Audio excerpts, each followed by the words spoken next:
وہ ملک جہاں 400 سال تک مسلسل دن رات تلاوت قرآن پاک ہوتی رہی۔ خلافت عثمانیہ کا دور نہایت ہی تابناک گزرا ہے۔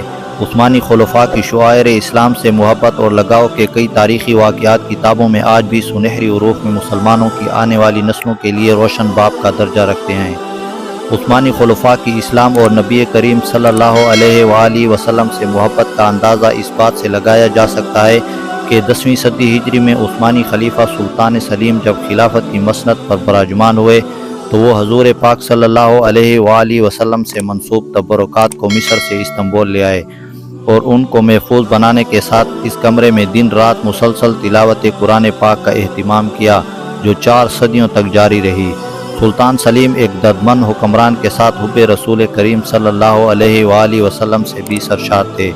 خلافت ملتے ہی آپ نے مصر کا دورہ کیا اور وہاں موجود تبرکات محمد صلی اللہ علیہ وآلہ وسلم اپنے ساتھ ترکی لے آئے اور استنبول میں اپنے محل میں ان کو محفوظ رکھنے کے لیے ایک مستقل کمرہ تعمیر کیا اور اس کمرے میں خود اپنے ہاتھ سے جھاڑو بھی دیتے تھے۔ اس کے علاوہ اس کمرے میں انہوں نے حفاظ قرآن پاک کو مقرر کیا جو وہ 24 گھنٹے یہاں تلاوت قرآن پاک کرتے رہے۔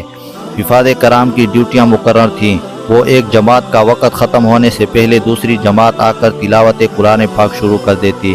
اس طرح یہ سلسلہ بعد کے خلفاء نے بھی جاری رکھا۔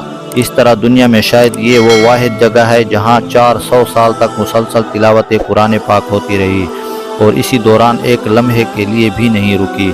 خلافت کے خاتمے کے بعد یہ مبارک سلسلہ بھی موقوف ہو